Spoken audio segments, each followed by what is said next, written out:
The world is too small, our wisdom too limited, our time here too short to waste any more of it in winning fleeting victories at other people's expense. The Clinton Global Initiative, which brings philanthropists and CEOs together with nonprofits to make concrete commitments aimed at some of the world's toughest problems. Almost 10 years in, they have leveraged billions of dollars in assistance in more than 180 countries. CGI was designed to tackle big global challenges in bite-sized pieces, with the conviction that regardless of size or scope, our problems will yield to concerted action and innovative partnerships of individuals, NGOs, businesses, and governments. We have to now find a way to triumph together. All the problems that we face, from climate change to financial contagion to nuclear proliferation, are too complex and cross-cutting for any one government, or indeed for governments, to solve alone. Because we believe that ending hunger is not only possible, but it is both a moral and strategic imperative. Hillary Clinton is trying to shift the spotlight to global warming. The presidential contender unveiling her plans to combat climate change. Together with innovative partners from the public and private sectors, we're working to make homes, universities, and cities more energy efficient. We share a common future, and we are here to find common ground. Women must be empowered. It's classic Bill Clinton, by using his birthday to help the causes he champions, from combating climate change to obesity and even HIV/AIDS. Help bring new dignity and respect to women and girls all over the world. And in so doing, bring new strength and stability to families as well. We are trying to do something no one has ever done before. A new report today claims that the Clinton Foundation gives about 10% of its money that it raises to actual charities and the services that they offer. It has been reported you've made $5 million making speeches. The president's made more than $100 million. Well, if you have no reason to remember, but we came out of the White House not only dead broke, but in debt. 6 years ago, Hillary Clinton was about to become Secretary of State. Barack Obama had nominated her. Everyone knew she was going to be confirmed by the Senate, going to be confirmed easily. But there was a thought, there was a question, there was a doubt out there about a potential conflict of interest. The Clinton Foundation dropping its self-imposed ban on collecting funds from foreign governments and entities. And now the Washington Post reports total contributions to that foundation amount to $2 billion. There's a lot of money sloshing around. Everything is blurred, and it's not good. The questions scream out at me. What in the world happened with the foundation and these ulterior motives and this money and the email server? I'm sorry. Those scream out at me. The amount of schmoozing involved and crossing lines and one person putting money in a foundation and then Clinton getting unbelievable amounts for his speeches, contracts going one way or another, it's not good. I look forward to working with all of you, particularly the appropriators. We have a lot of work to do, and it is such important work that lies ahead.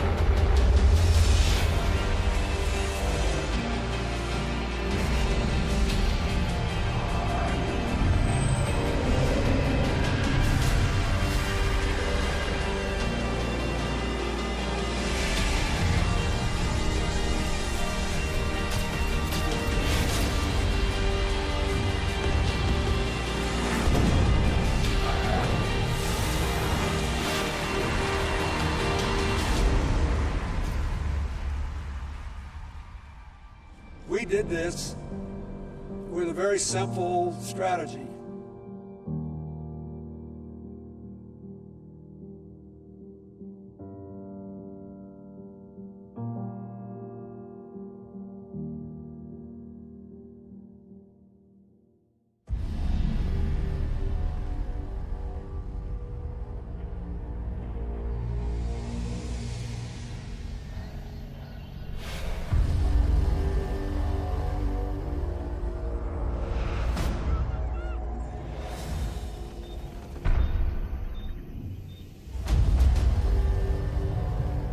Africa is a continent that has been a chamber of horrors for decades.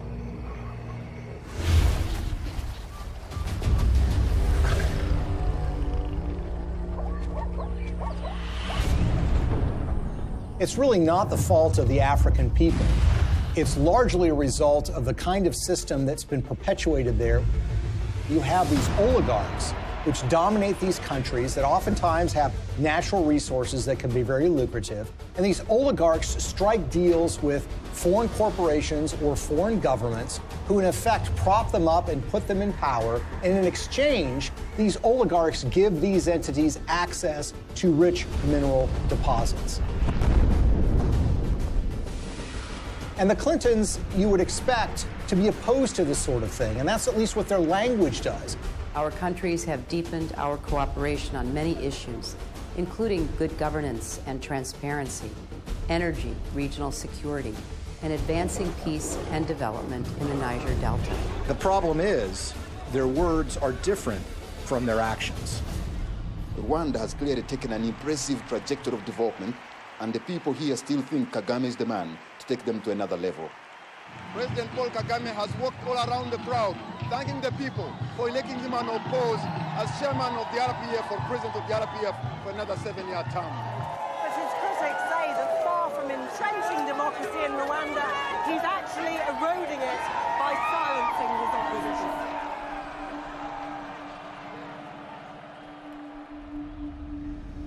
Paul Kagame has been praised by Bill Clinton and the Clinton Foundation. But the fact of the matter is Paul Kagame has a terrible human rights record. He's accused of aiding military operations in the neighboring Democratic Republic of Congo, and that actually forced the recruitment of child soldiers. The UN has identified him as being involved in activities that entailed massive human rights violations.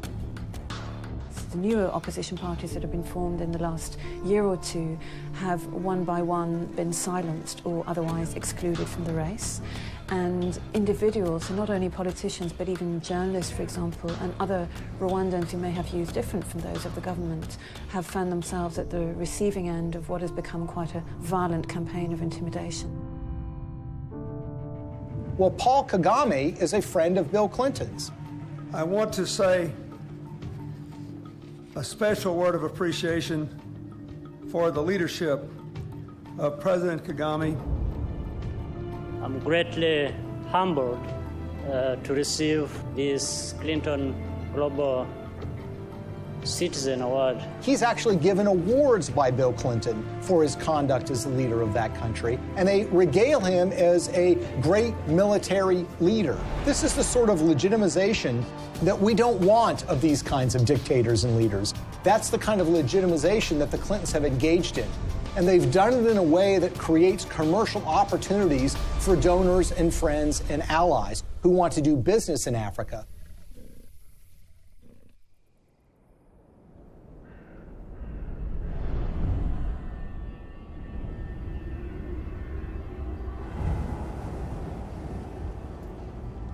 Business in Africa means you're dealing with dictators who are going to give you access to, say, mineral rights or oil drilling rights, but you're going to have to pay them off. The Clintons partner with foreign entities who want access to Africa, and specifically mining companies or energy companies who need to get concessions for access to oil or natural gas or the rights to mine for gold. Those two make a powerful alliance because these companies will give money to the Clintons, either in the form of speaking fees or in the form of donations to the Clinton Foundation. And the Clintons will then, in effect, do their bidding before the halls of power and corridors of power in Africa. And they will go to foreign governments and encourage them to do business with individuals who are putting money in their pocket. And this leads to some amazing fits of behavior that, in a way, are just reminiscent of 19th century colonialism. A perfect example of this is Ambassador Joe Wilson. Joe Wilson is a longtime friend of the Clintons. In fact, he endorsed Hillary Clinton in the 2008 presidential election. And it was also thought that he might become a senior official in Hillary Clinton's State Department. But the fact of the matter is Joe Wilson was up to something far more nefarious during Hillary Clinton's tenure as Secretary of State. In 2009, shortly after she became Secretary of State, when Wilson was the vice chairman of a company called Jarch Capital, they took out a 50-year lease on 400,000 hectares in South Sudan. South Sudan was in the middle of a civil war, and this lease was actually signed with warlords who were involved in the civil war. These individuals who were engaged in massive human rights violations, including the massacre of opponent tribes. And basically what Joe Wilson was engaged in was something called investing in sovereignty changes. They were basically cutting deals, lucrative deals, worth potentially hundreds of millions of dollars with these warlords. And the expectation was simple. These warlords would take power, then they would give them access to these lands where they could make huge amounts of money exploring for natural gas, exploring for oil, and for mineral rights. Ambassador Joe Wilson isn't the only Clinton friend and foundation donor who was working in war-torn countries. Swedish mining investor Lucas Lundin has pledged $100 million to the Clinton Foundation. He did that in 2007. And his most lucrative mining operations are in the war-torn country of the Democratic Republic of Congo. This is a country that perhaps has the most horrific human rights situation on the face of the earth. By the time Lucas Lundin made his $100 million pledge to the Clinton Foundation, his Congo operation was making, quote, staggering profits, end quote, according to his own financial statements. His overall capitalization was $20 billion. But for those profits to remain staggering, U.S. policy under Hillary Clinton had to remain unchanged. That's a problem. Hillary Clinton, as a senator back in 2006, supported something called the Congo Relief, Security, and Democracy Promotion Act. As the law's name implied, the goal was to bring reform to Congo. That's not something that Lucas Lundin would want. So in 2009, when Hillary became Secretary of State, she reversed course 180 degrees and went from supporting reform in Congo to supporting the status quo, which is exactly what Lucas Lundin would want, who of course had committed $100 million to the Clinton Foundation. But Congo isn't the only scandal-plagued country where Clinton benefactors have made millions. Africa's most populous nation, Nigeria, is full of promise, but fulfilling that promise is sometimes a struggle. Plagued by corruption and mismanagement, the resource-rich country has a poverty rate of over 50%.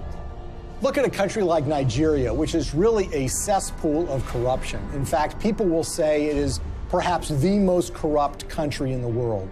It's rich in natural resources, it produces a lot of oil, but that money never trickles down to the people. It goes to the oligarchs who run the country, who oftentimes take that money and put it in Swiss bank accounts in a way that, of course, the people of Nigeria can never benefit from. And you see, there's a federal law in the United States which says if foreign governments that receive U.S. assistance aren't transparent in how they spend that money, that they will not be able to get U.S. foreign assistance anymore. It's about transparency. But there's a way around that law. You can get a waiver from that law. How? By getting the U.S. Secretary of State to grant you a waiver. We intend to remain very supportive on your reform efforts.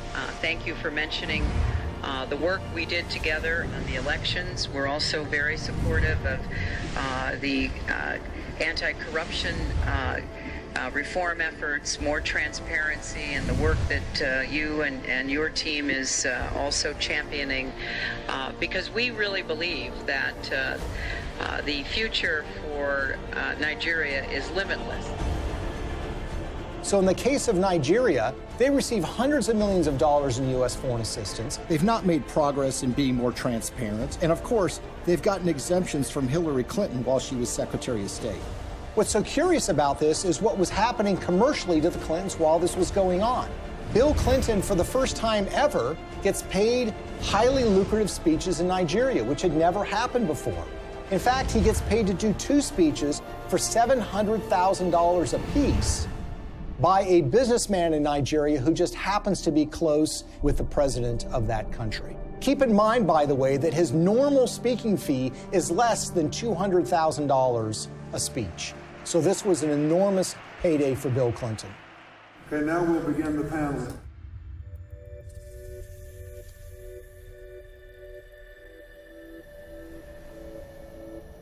One of the pinnacles of power in that country is a gentleman named Gilbert Chagoury. Gilbert Chagoury, who has committed $1 billion to the Clinton Global Initiative, is connected to another individual in the Clinton orbit. That would be Mark Rich, the billionaire who was on the FBI's 10 most wanted list that was suddenly and surprisingly pardoned by Bill Clinton in 2001.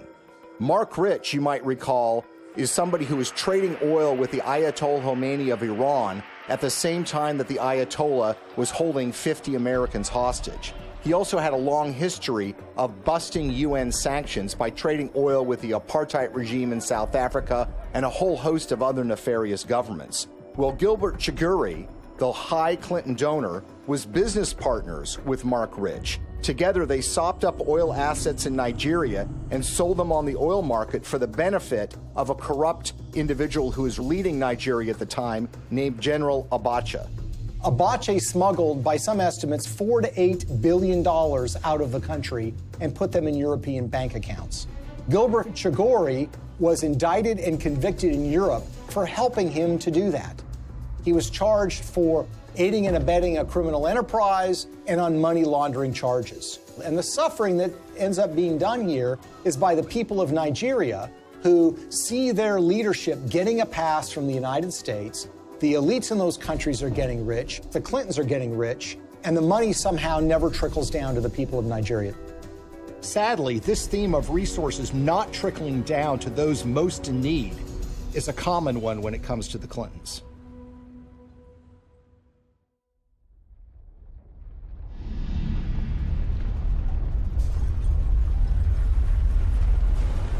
As we told you at the start of tonight's program, a major magnitude earthquake has hit the island of Haiti in the Caribbean. The quake measured around 7 points on the Richter scale, and its epicenter fell just 10 miles from the capital, Port-au-Prince. Haiti's ambassador to the U.S. has described the event as a catastrophe of major proportions. So far, we have no information regarding the casualties. The war is coming to an end! It was a big earthquake. It lasts like 15 seconds, I think. Probably the most devastating humanitarian crisis that Hillary Clinton faced during her tenure at the State Department was the tragic earthquake in Haiti. It happened in January of 2010, and literally in a matter of seconds, 250,000 people were estimated to have died, and a large portion of the Haitian infrastructure and economy was just decimated. It was a crisis on a massive scale. The United States is offering our full assistance to Haiti and to others in the region. We will be providing both civilian and military disaster relief and humanitarian assistance, and our prayers are with the people who have suffered, their families, and their loved ones. In the days and weeks that followed the earthquake in January of 2010, Hillary Clinton made visits to Haiti. And here's the latest on Haiti. U.S. Secretary of State Hillary Clinton arrived in Port-au-Prince just about an hour ago. She is the highest-ranking U.S. official in Haiti right now since Tuesday's earthquake. She's meeting with Haitian leaders and international officials to discuss the rescue and relief efforts.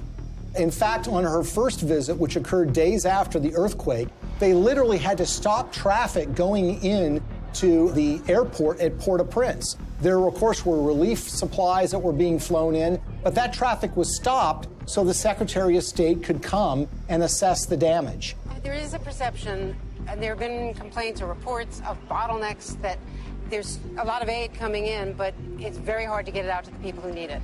That's just not true. The aid is coming in, we're getting it out, there's just not enough of it yet. She flew in with her political aides on a large federal airplane. She landed at the airport. She made a large press conference, made statements about her commitment to rebuilding this country, and then she was soon whisked away, headed back to Washington, D.C.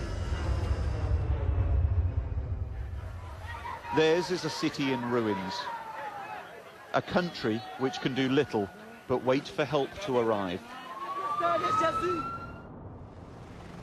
The international community responded in the way that you would expect it to. That is, large amounts of money were committed, up to $13 billion from international relief organizations. And of course, you had the official role of the State Department, which would be point on U.S. taxpayer dollars going to Haiti, for the purposes of relief. I want to assure the people of Haiti that the United States is a friend, a partner, and a supporter. Hillary Clinton's State Department would oversee the reconstruction effort, with Chief of Staff Cheryl Mills responsible for the allocation of U.S. tax dollars through USAID. And Bill Clinton, already appointed Special Envoy to Haiti for the United Nations, was named co-chair of the Interim Haiti Recovery Commission, along with a former Haitian Prime Minister. I hope that it will be rebuilt in a much stronger and more sustainable way, and I think the Haitians want that. So this was clearly a Clinton operation from the beginning. Now, the Haitians had their own ideas about how best to rebuild their country. They wanted new roads. They wanted buildings rebuilt. And that's what you would expect. This is how you recover from an earthquake. The problem is that the Clintons had their own agenda, the interests of major donors who had a vested interest in spending that money in Haiti in ways that would benefit them. And so you immediately had this clash between the Haitians and the Clintons. And Haitians complained almost immediately that they were shut out of the decision-making process, that it was really Bill Clinton and a few of his friends that were calling the shots in the IHRC. And they made some monumentally bad decisions that not only didn't benefit the Haitian people, but ended up putting money in the pockets of major Clinton donors who had economic stakes in Haiti.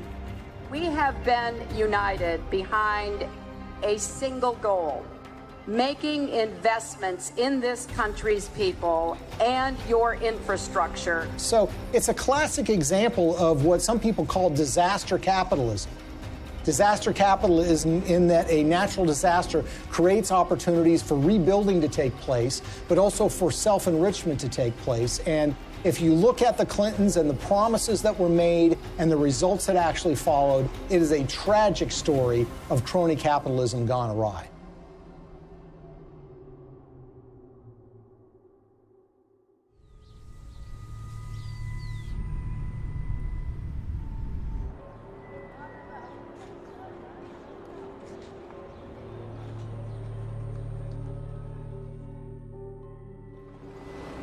The single largest relief project that the United States committed taxpayer dollars to, $124 million to be exact, was a project called Caracol, a textile factory that was built in the northern part of the country that was supposed to create some 60,000 jobs and was supposed to create tremendous economic growth. There's a problem here already. You see, the earthquake affected the southern part of Haiti. The northern part of the country was entirely unaffected. But who were the beneficiaries of this? Companies like Gap, Target, and Walmart, to name a few. The Caracol factory was built, but it didn't create 60,000 jobs. It created barely 5,000 jobs. But the major American companies who got textiles tariff-free, made at low wages, benefited enormously. And the end effect on the Haitians was very, very minimal.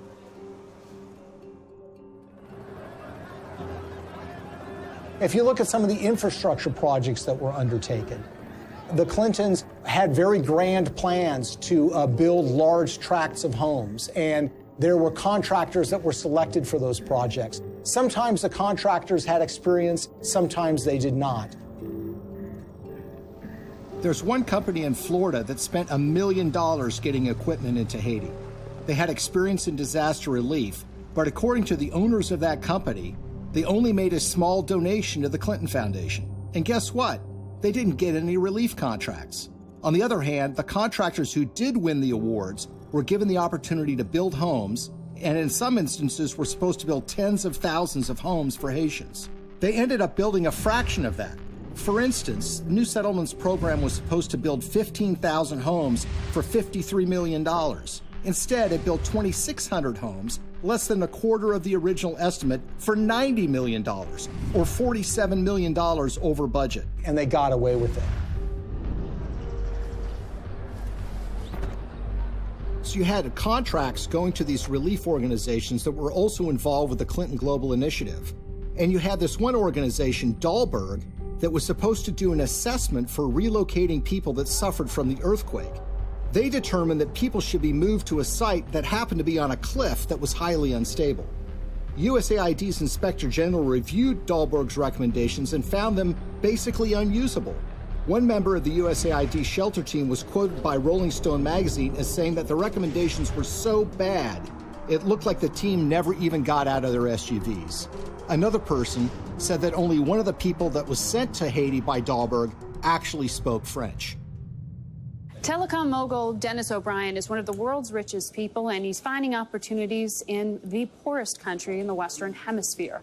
The Irish billionaire is the largest private investor in Haiti through his company Digicel, and he's now leading the Clinton Global Initiative efforts down in Haiti. Probably no one came out better in the Haitian reconstruction effort than an Irish billionaire named Dennis O'Brien. He was a Clinton Foundation donor, giving them between $5 and $10 million.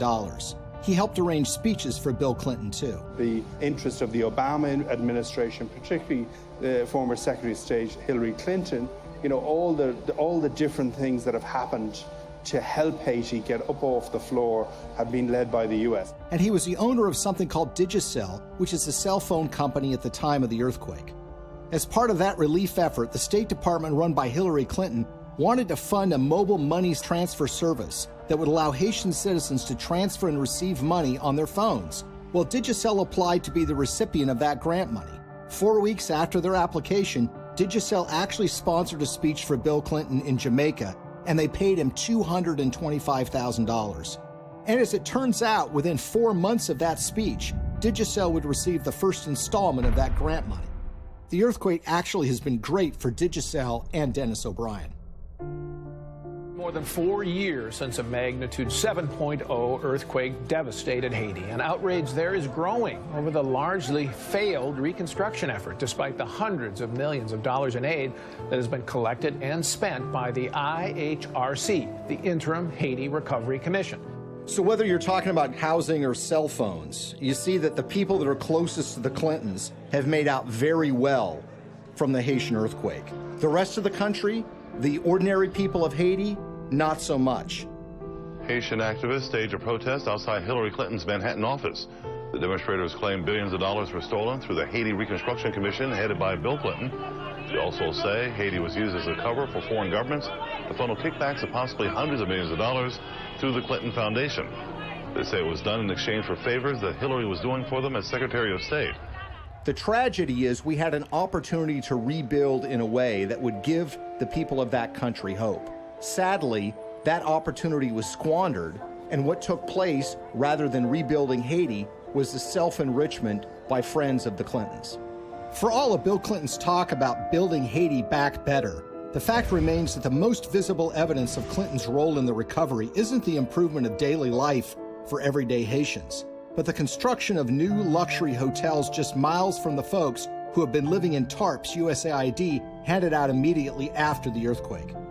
We are telling the world of the crimes that Bill and Hillary Clinton are responsible for in Haiti.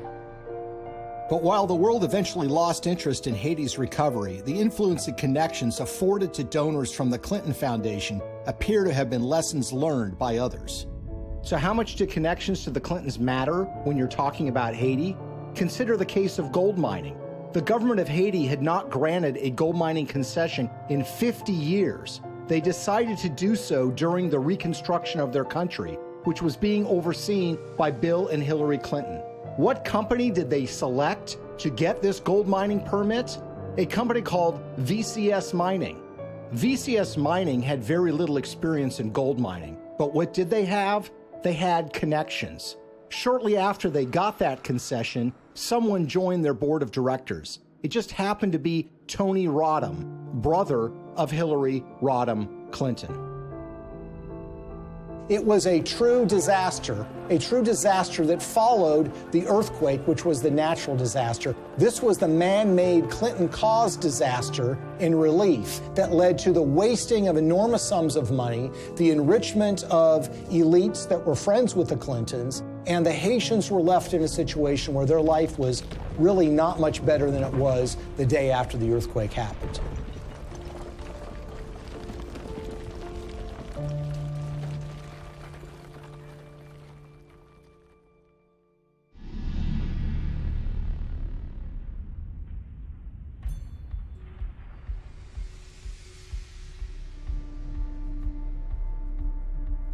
An ambitious pipeline is firing off a war of opinions. Environmental activists marched in Washington today to protest plans for the Keystone XL oil pipeline. A $7 billion project to transport 800,000 barrels of tar sands oil a day from Canada down to the Gulf Coast. In Washington, a showdown on the Senate floor today over the Keystone XL pipeline. The vote to approve the controversial project has big political implications. The pipeline would create 20,000 jobs, but opponents say the environmental risk is too great. One of the touchstones of the climate change debate has been the Keystone XL pipeline. It's designed to carry oil from Canada through the United States to refineries in Louisiana and in Texas. The environmental movement has wholeheartedly rejected this deal from the beginning because they believe that it's going to further contribute to the problems of climate change. Pipeline. 1. We are the people. 2. You can't ignore us. 3. Now, you would think that the Clintons would be opposed to the Keystone XL pipeline deal because of those concerns. And perhaps they might be, except for one or two problems, or should I say 1 or 2 million problems. You see, when Hillary Clinton became Secretary of State in late 2008, there was already an issue related to the Keystone XL pipeline sitting on her desk. She was going to have to sign an environmental and economic impact statement and decide whether the Keystone XL pipeline should go forward.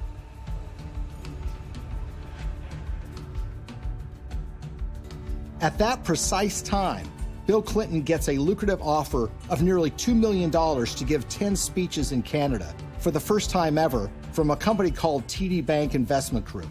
He gave the last speech in May of 2011. 3 months later, Hillary's State Department releases an environmental impact statement that was seen as largely supportive of the Keystone XL pipeline in a way that was massively controversial. Hillary Clinton, in effect, was betraying the environmental movement by greenlighting this deal, when she had in her hands the power to kill this deal in its crib. It was shocking. Organizations like Greenpeace and Friends of the Earth were stunned. They wanted investigations, but everybody was mystified. Nobody could understand why Hillary Clinton would sign off on this deal, particularly when she had been in favor of dealing with climate change, and her boss, Barack Obama, by all indications, seemed to be opposed to this deal as well. It's also a time for a new approach to climate change. We know we've got to deal with global warming. We're seeing the effects of it. We need to invest in clean energy technology today so that we can create new high-paying jobs to protect our environment, to grow our economy, and to finally break our addiction to foreign oil. How did we go from the Clintons being in favor of fighting climate change and dealing with fossil fuel dependence to Hillary Clinton signing off on the Keystone XL pipeline? The evidence that we found was that it was about the money. This was not a philosophical change. This was not a new way of thinking about global warming. This was a way of taking $2 million in cash to essentially buy a decision by the Secretary of State. Why is the TD Bank Investment Group so interesting? Because they just happen to be one of the largest shareholders in the Keystone XL pipeline itself. When we looked at Bill Clinton's pattern of giving speeches, we looked at who was paying him, when they were paying him, and if they have ever paid for a speech before. What's so stunning is that TD Bank had never sponsored a speech by Bill Clinton before. And then suddenly, in late 2008, when Hillary Clinton has been announced to be the Secretary of State, and when sitting on her desk is the matter of the Keystone XL pipeline, they suddenly decide to sponsor these speeches. And when people realized that the Clintons had pocketed about $2 million at the precise time Hillary Clinton was making this decision, it all now suddenly made sense. Because as we've seen repeated over and over and over again, when it comes to the Clintons, you have to follow the money. And in the case of the Keystone XL pipeline, they seem to have abandoned their principles, their commitment, as it was, to combating global warming and dealing with our dependence on fossil fuels. They jettisoned that when $2 million showed up and suddenly came out in favor of the Keystone XL pipeline. When you see this sort of pattern of behavior, you can't come to any other conclusion that it's a system of pay to play. And again, other entities appear to have picked up on this business model too. Well, Bill Clinton has been paid enormous sums of money over the years to give speeches.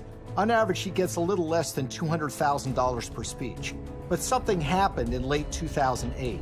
his speaking fees skyrocketed after he'd been out of office for years. The reason was his wife had become Secretary of State. In fact, 11 of the 13 speeches for which Bill Clinton has been paid $500,000 or more occurred precisely when Hillary was the most powerful diplomat in the world.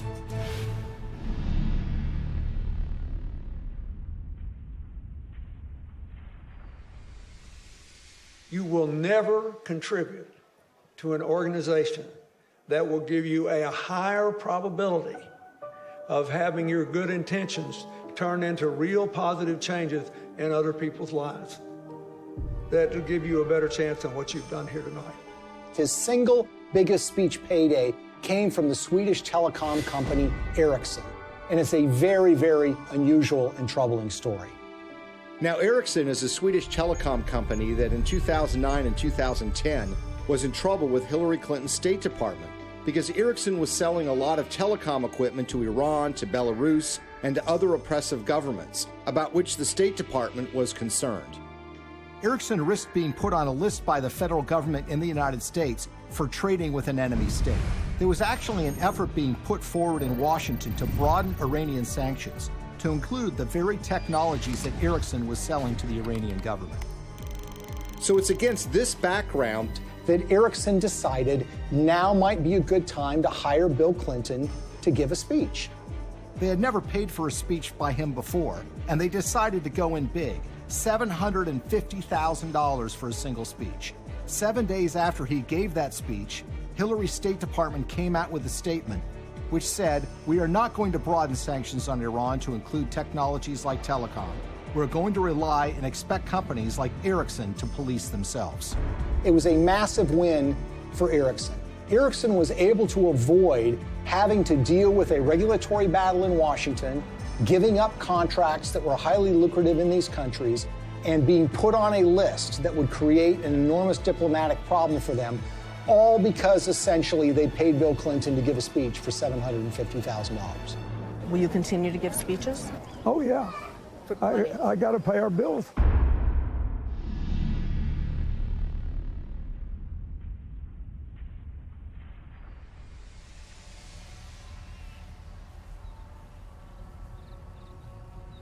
So the question is, why do we see the Clintons reversing decades of policy positions that they've held so closely on issues like human rights and environment?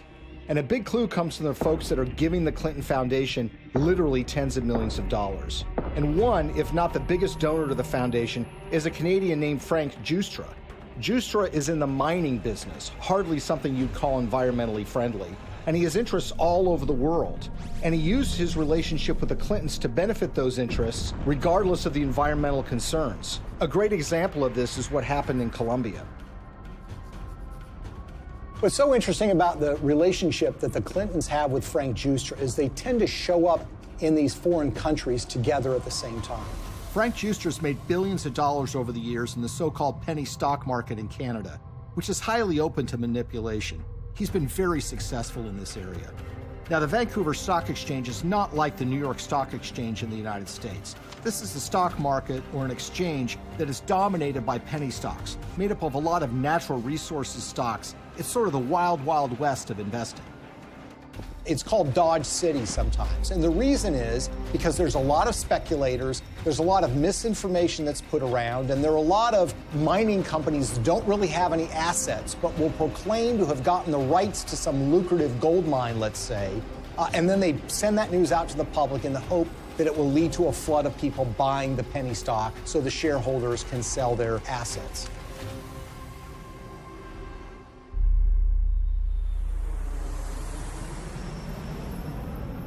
So in June of 2010, Bill Clinton and Frank Giustra fly to Bogota, Colombia. And who arrives there at roughly the same time? Secretary of State Hillary Clinton. The big thing from the news conference was where Bill and Hillary were dining the other night in Bogota. I had a chance to talk to about her dinner experience in the Zona Rosa, and here's what she had to say. Dinner was good? It was excellent in every way. So it was like eating in the States, but eating in Bogota.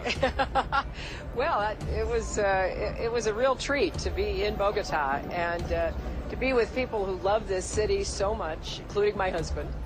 Now, in her memoirs, Hillary Clinton says that this is just a happy coincidence. But when you see what follows, you realize that this is no coincidence. The following morning, Bill Clinton has a breakfast meeting with the outgoing president of Colombia, President Uribe. Then, like a tag team, Secretary of State Hillary Clinton has a noon lunch meeting with him, and she grants him several favors, including technical agreements that the Colombian government wants.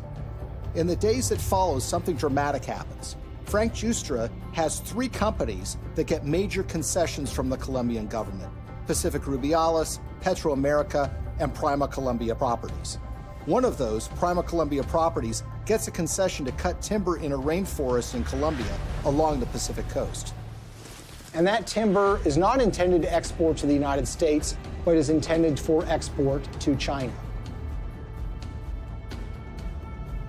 There's an outrage and upset environmentalists who realize what's going on, and eventually that permit is yanked by a future president of Colombia, but not before Frank Giustra's company is able to profit from cutting down these rainforests, which again is a behavior that runs so contrary to what the Clintons profess to be in favor of. We all know that in order to build low-carbon economies of the future, we need sustainable forests. I also know the future of our planet depends on healthy, standing forests. They've talked about the problems of deforestation. They've talked about the problems of the need for successful growing forests to mitigate carbon dioxide in the air. And yet, when this commercial opportunity was presented to a major donor of theirs, they seemed to be very much supportive of that and, in fact, helped to get him those concessions. He deserves the credit for this. This was his idea, not mine, and he raised the money. And it's an astonishing achievement. My job is to make sure that it's not in vain, that he gets the return on his investment and his compassion and his commitment. The Clintons appear to have changed their stance on issues even more significant than the environment, in ways that benefit those who have put money in their pockets.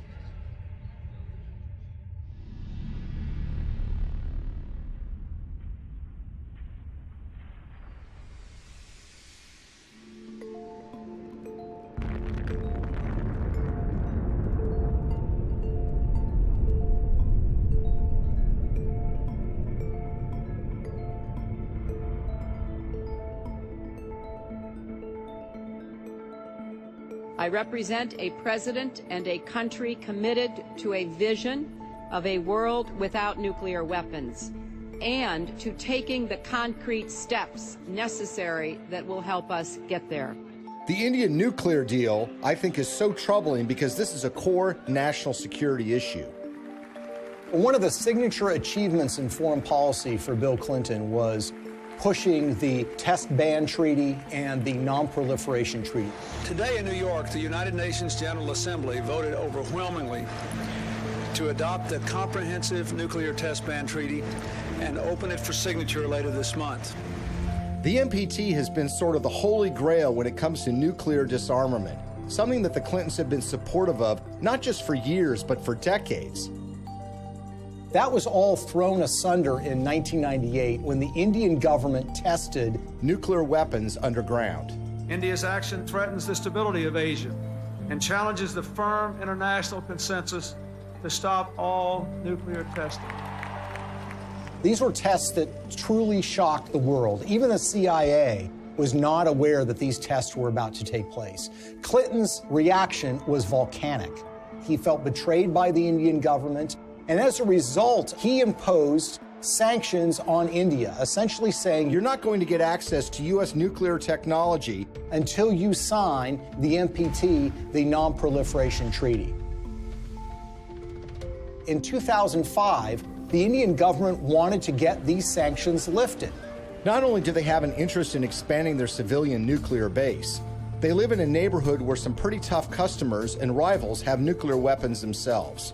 First of all, you've got Pakistan, which is right next door, which is widely believed to have nuclear weapons. And then you have China, a longtime rival of India, which has a nuclear arsenal. The Clintons said that they were in favor of giving the Indian government some access, but the problem is it didn't go nearly as far as the Indian government wanted. So in 2005, they started making donations to the Clinton Foundation. This morning, yet another shady donation to the Clinton Foundation has surfaced, this time tied to a donor from India, apparently a friend of Bill Clinton. We're talking about tens of millions of dollars from Indian interests flowing into the Clinton Foundation. And we're talking about at least hundreds of thousands, if not millions of dollars in speeches that Bill Clinton was paid by interested parties in the Indian nuclear deal. Amar Singh, according to Clinton disclosures, has given between $1 and $5 million to the Clinton Foundation in the push to get them to support Indian access to nuclear technology. He's a member of parliament who has gotten in fistfights on the floor of the parliament, who's been charged with bribing members of parliament to get certain pieces of legislation passed. You see, the problem is when you ask Amar Singh, he says it wasn't my money. I don't have that kind of money. I couldn't have given him that amount of money. And in fact, when you look at Indian public records, you see that Amar Singh doesn't have a net worth anything close to being able to give that amount of money. So where did the money come from? Well, sometimes the most obvious answer is the correct one. Sant Chhatwal is an Indian businessman who has been close to the Clintons for years. He pledged to raise $5 million for her 2008 presidential campaign. And Bill Clinton was at his son's wedding. They actually named him as a trustee of the Clinton Foundation. When Hillary Clinton was first running for the Senate in 2000, Sant Chhatwal was in trouble with a federal agency called the Federal Deposit Insurance Corporation. He basically owed them millions of dollars from unpaid loans. Well, in 2000, Chhatwal throws a fundraiser for Hillary Clinton, and he brings in $500,000. A few months later, with Bill Clinton still president of the United States, Sant Chhatwal's case with the FDIC was abruptly settled for a mere $125,000. So basically, the federal government got pennies on the dollar. He would actually go on to plead guilty for funneling $180,000 in illegal campaign contributions to Hillary Clinton, among others. And no one seems to have made the connection. Well, maybe one reason no one made the connection is because the Clinton Foundation mysteriously erased any mention of Sant Chhatwal from the website once he had admitted to his illegal activity. So here we are years later, and we've got this donation in a guy's name who swears he didn't actually make the donation. And you've got this longtime Clinton benefactor who actually gets the highest civilian award in India because of his role in changing Hillary Clinton's mind on this nuke deal. Sant Singh Chhatwal says he's worked with everybody and even laid the foundation of the Indo-US nuclear deal.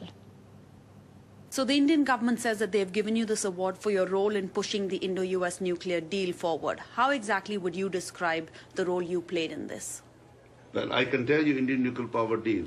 If you look at it, I'm the first one. I laid the foundation. On the eve of the vote in 2008 to approve Indian access to U.S. civilian nuclear technology, Amar Singh, who barely knows Hillary Clinton, had a 2-hour meeting with her where they discussed the Indian nuclear deal. Amar Singh says that the dinner meeting resulted in her telling him that she was supportive of the deal and that she was making efforts to make sure that the deal did get through. And lo and behold, by 2008, Hillary Clinton was fully in support and in favor of this policy in a way that was a complete reversal of the position that she had taken before. In other words, the flow of money had led the Clintons to change their positions on the Non-Proliferation Treaty, and specifically, India getting access to U.S. nuclear technology. This was a decision that was wholly out of step, wholly inconsistent with a progressive liberal agenda. Hillary Clinton made a decision of reversing her previous position after the flow of funds to the Clinton Foundation, and her husband gave some speeches in India. But this wouldn't be the last time Hillary reversed herself regarding nuclear weapons technology. Shockingly, Bill and Hillary would end up receiving money from folks that were looking to make something happen a lot closer to home.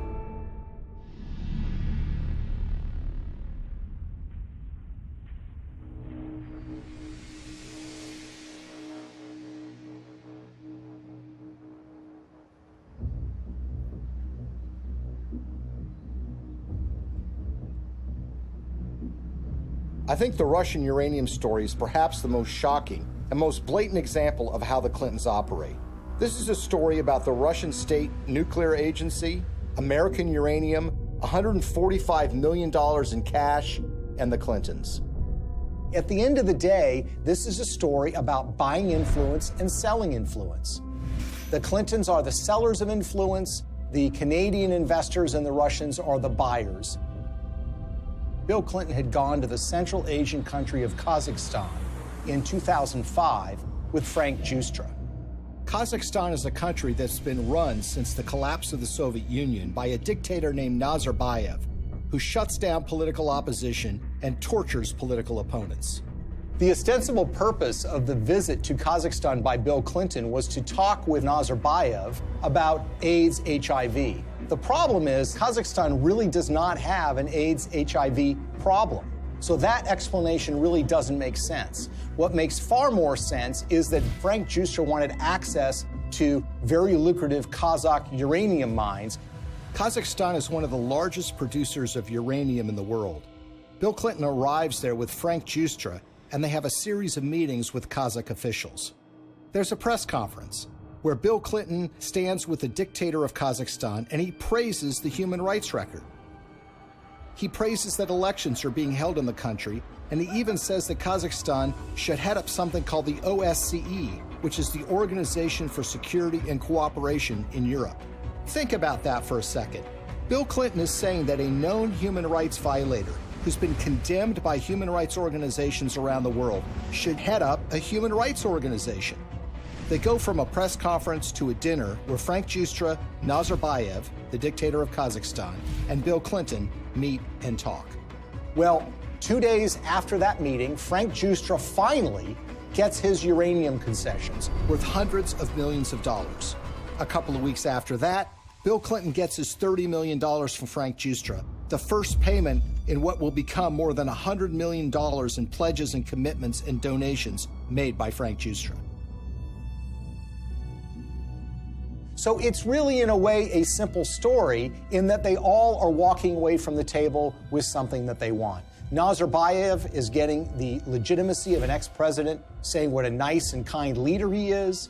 Frank Giustra gets his uranium concession, and Bill Clinton and his foundation get cold, hard cash. Now let's move to chapter 2 of this story, which is even more sinister. You see, the international uranium market is very competitive. The Kremlin sees dominance and control of the uranium market as a source of national power. Frank Giustra takes that uranium concession he got in Kazakhstan and puts it into a company in a so-called reverse merger, which was one way for a private company to go public to form something called Uranium One. It's a company traded on the stock market in Canada, and they start acquiring uranium concessions in places like Wyoming, Texas, New Mexico, and Utah. And by 2009, they have what is expected to be 50% of future uranium production in the United States. This gets the interest of Vladimir Putin and the Russian government. And in fact, there are State Department cables that were leaked through WikiLeaks, which show that Hillary was aware of the fact that the Russians took great care to try to dominate the international uranium market.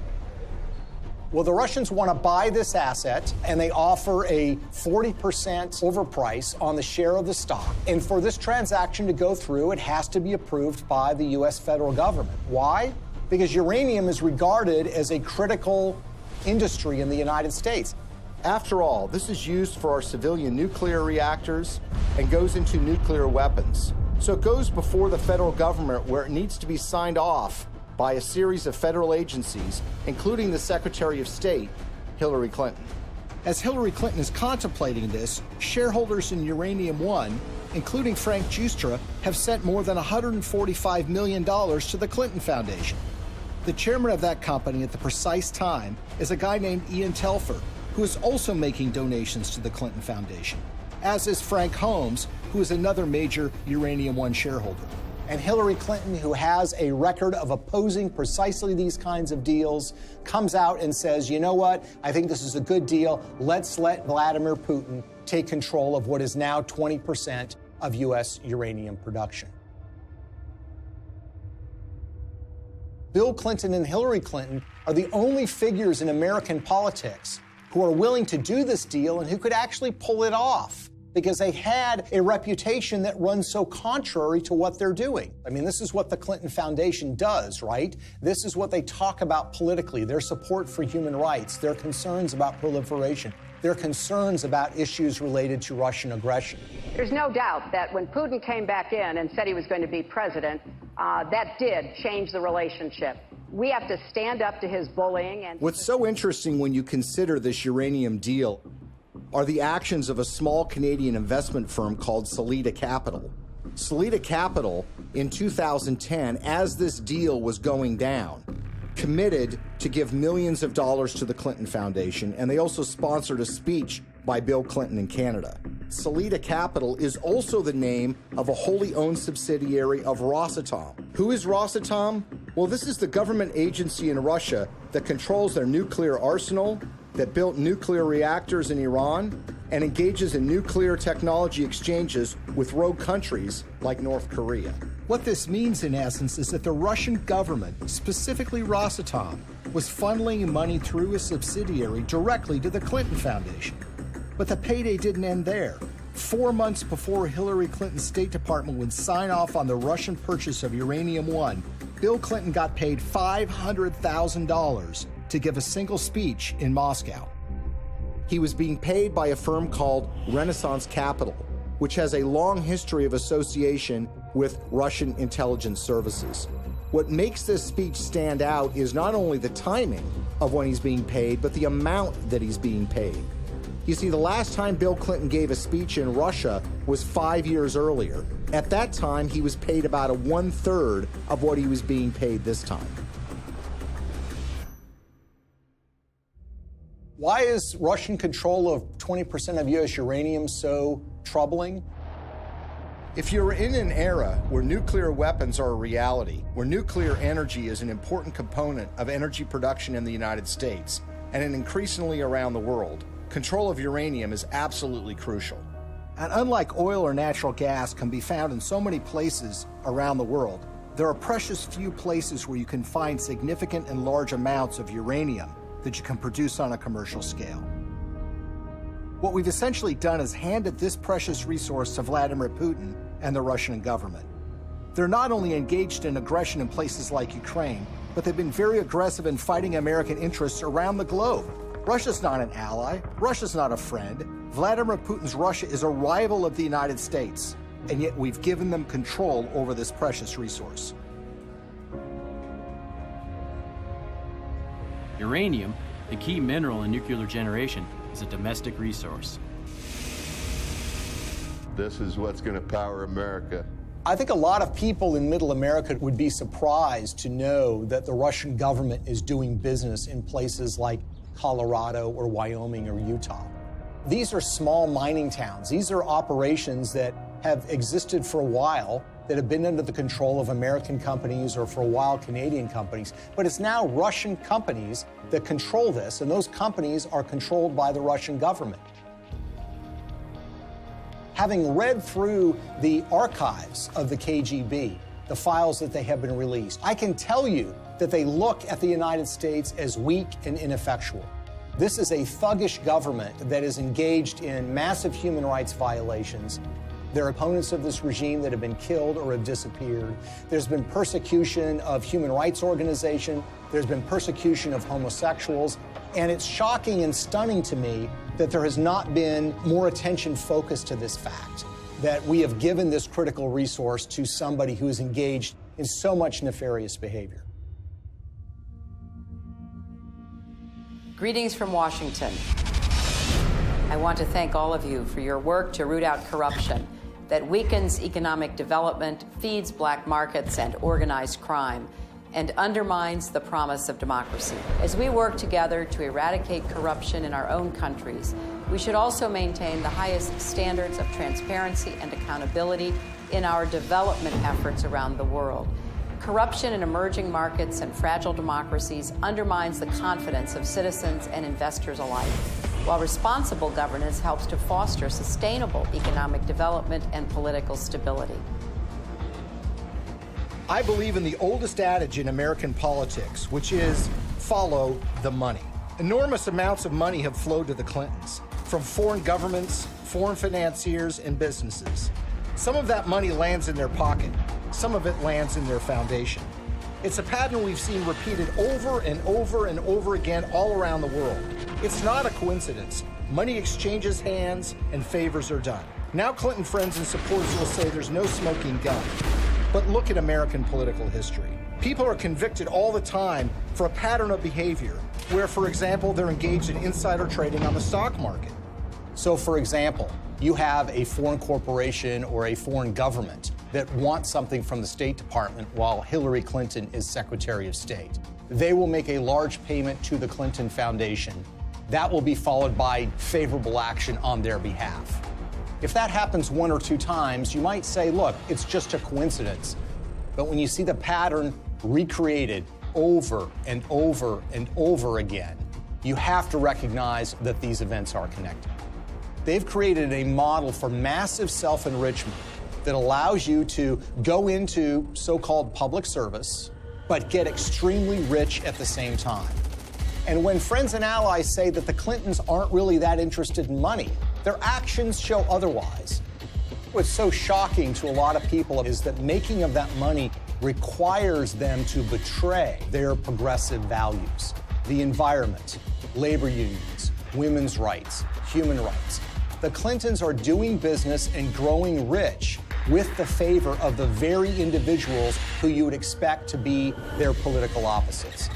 For a very long time in American history, and probably still to this day, one of the worst things that could be said about you as a politician is that you are on the take from foreign interests. What the Clintons have essentially done is busted down the door and robbed the bank of that concept. So when people think of the Clintons taking foreign money, they think it's maybe an insurance company from Great Britain, or they think it's from a supermarket chain in Canada. The fact of the matter is a lot of that money comes from the darkest, worst corners of the world. Are countries like Nigeria and Russia in the habit of giving money to politicians and not wanting something back? The Clintons are glad to take this money. It's made them fabulously wealthy. But what has it done for us?